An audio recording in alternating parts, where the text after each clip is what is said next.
everyone, it's Naomi Sneakus, and welcome to the Firecracker Department After Show. This is where we pull together some of our core members, some of our community members, and we talk about past episodes that we've had on our podcast, and we talk about what's kind of inspired us, what's gotten us all like jazzed up. We've got AJ Edmonds, who's in charge of our content creation, and she is in Toronto, sometimes in Los Angeles.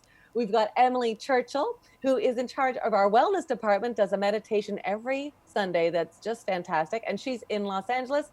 And we've got Rebecca Marquardt, who is in New York City, and she is doing content creation and helping us with our Sparkler chapter. It's the best.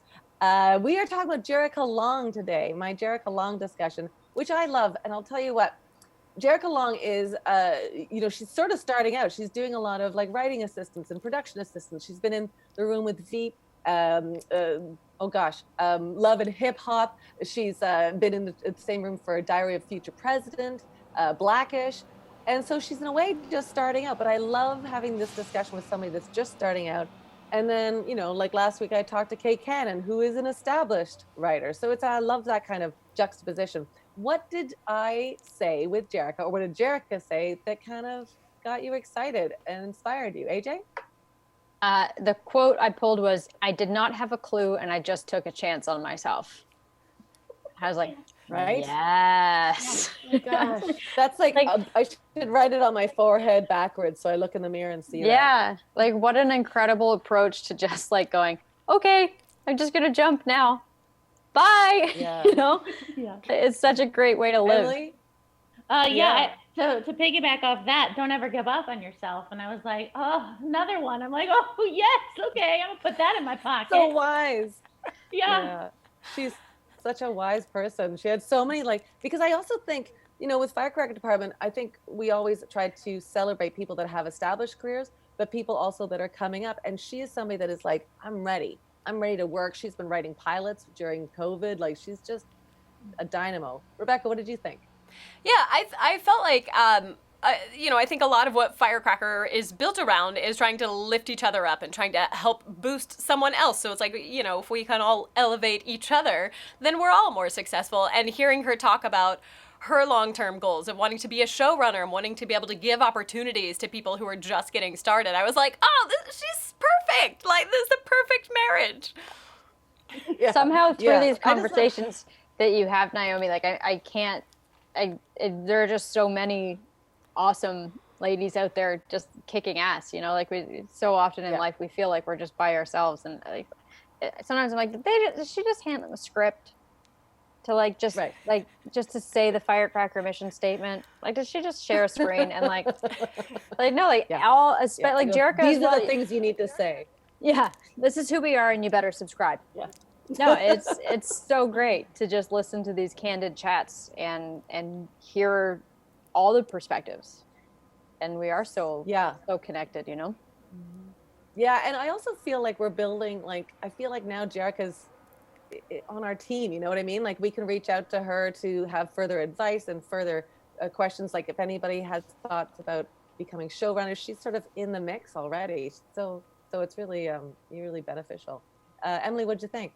Another one I wrote down is I lived through this to share it.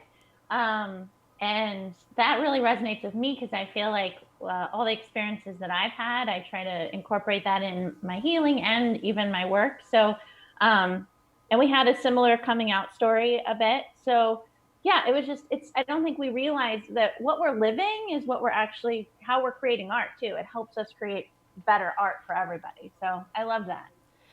I think like her telling the story of like coming out on a stage and because I had a parallel of I think a lot of why I got into writing and performing arts was I had to learn how to tell my own story a million different ways before I could really be like, okay, now I've got it. But then by adding that comedy element to it, it was like, okay, now I can actually, I'm so comfortable with it that I can find the humor and I can find the jokes. And then by performing that and sharing it with the world, you're kind of like letting that balloon go and just being like, there we are. Yeah. But also the freedom I love that so much. Of what she was saying in terms of like the shock and humility that comes with being heard, and then realizing that people actually want to hear what you have to say. And, you know, she talked a lot about that in writing her coming out story and taking that leap of faith that, like, you know, maybe I'm not the only one that's experiencing this. And it's just, there's an incredible amount of humility and bravery that goes with that. And then, yeah, knowing that you're just not by yourself with a lot of the things you face. AJ, what else did you think? I mean, when she said they have the Emmys and I have the jokes, I'm like, I can't wait until she's at the Emmys telling her jokes. Like, it was one of those moments where I was like, you know, you'll get there. Like, it's such a great line. Rebecca? Hearing her talk too about like her romantic journey and being like, it's just so hard to meet anyone, and I was like, oh, yeah. Not that COVID is helping. I was like, man, maybe Naomi could put us in touch. I don't know. I mean, shouldn't we be doing some sort of singles department at some point? Sure. I mean, it's not a proper like women's plus organization until a lesbian couple is formed. So I'm just. I know. You're right. That's true. I'll leave that up to you, shall I, Rebecca? Emily, you had something to say. I could see it in the twinkle of your eye. Well, so I wrote down, you have to come out to yourself first. And I think that is so huge. I mean, my personal journey, I'm married a man here, great man, Babe George. But I dated women for like 10 years, you know, so I get it. I get, you know, having something thrown and you're like, oh, okay, I'm going to walk through that. That seems great. So yeah, coming out to yourself, I think is huge in many ways, not just your sexuality, but in many ways, is very important. That honesty. Yeah. I kind of want to make like a PSA but gay series, a PS gay series of like, so you think your friend is gay and you want to help them come out. Like, here's what you should do and what you shouldn't do. And the number one, like, should not is like, don't just out them. Like, they haven't come out yet because you have to own that. You have to like be comfortable with that, and you have to be ready to put that out into the world. But then I think one of the struggles that like a lot of like, especially straight people who have not lived the experience don't understand is like, when you're coming out, like, you're going through this struggle and you need a certain kind of support, but you don't know how to just very calmly like tell the people you love, like, hey, this is what's going on with me and this is how you can support me, because you're just this like hot raging ball of emotions and you're like, I don't know, I just need help. And it's like, okay, how can we help you? And it's like, I don't know. It's like you're learning a whole new language, and then you have to teach the people around you how to use that language, and then you can use that language to communicate with one another. So it's not just like, this person's afraid that we won't like them because they're gay, so I'm just going to tell them I know you're gay and then we'll be fine. It's like, no. It's like the first step to how to help somebody come out is number one, don't come out for them.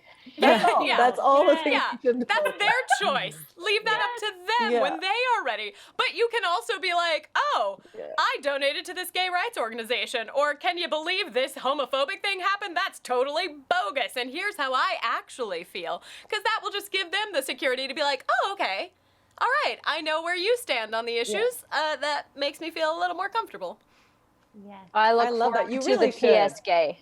Yeah. You really should do that, Rebecca. Yeah. Okay, I'll do it. Any final thoughts about my chat with Jerrica? Oh, it was an awesome interview, beginning to end. Yeah.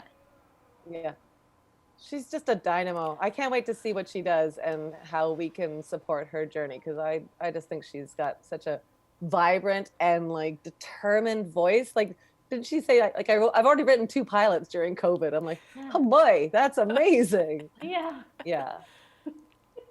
Yep. Speaking of pilots, where's your journey taking you these days? That's something. That's not a bad segue. You have that one was great. That was awesome. They're going to get better. AJ, what's going on in your world that we can support? So much of what I'm doing right now is just continuing to connect with all the Firecracker people and making sure all of us are on our brand book awareness, and working on Naomi Gets Schooled, and working with Rebecca and Vicky on graphics for Naomi Gets Schooled. And a lot of content stuff is being created. I'm so excited about Naomi Gets Schooled as a new chapter of Firecracker Department. It's going to be called the Sparkler Department, celebrating and encouraging young firecrackers, which I just think is That's our jam. I'm really excited. I'm so jazzed to see how you're all developing that with me. It's really fun. Emily, what's going on for you? I'm just getting my healing up and going on letshealthishit.com. Just trying to spread love and light. Well, if anybody can do it, Emily Churchill, it's you. 100%. Thank you. What about you, Rebecca? Yeah, I guess look out for my new PS Gay series coming soon. Yes. I have two big projects outside of the Naomi Gets Schooled that I've been helping with on this beautiful team. I have a new podcast called Gay or Nay. It's at Gay or Nay Podcast on all of the platforms. That will be launching this June. It is a queer history series. And then I have a new platform that's I don't know how to describe it in short, but it's going to be live stream content featuring lots of funny people, and that one is called Friends of Andy. It's at Friends of Andy TV on all of the platforms. So, yeah. I can't wait. Oh my gosh, there's so much going on. I love that not only do we all work on the Firecracker department, but we all have our own projects too. It makes me feel like we're all just like teaming our energy together to this one big burst. It's really great. If you happen to be on your computer, go over to firecrackerdepartment.com and subscribe to the newsletter to keep in touch with workshops we've got coming up, giveaways we've got coming up. We've got events that we're handling that are going to be online, that are going to be like nothing you've ever experienced online before. And also subscribe to the podcast. Let us know what you thought about Jerrica's discussion with me and also other chats that I've had with, gosh, amazing. They're all amazing people. I haven't had one chat that I was like, oh, that was boring. They're all fantastic. So go over to our social media, Firecracker Department, DEPT, and let us know what you think. Thanks, gals. So great to have you here. See you next time on the after show.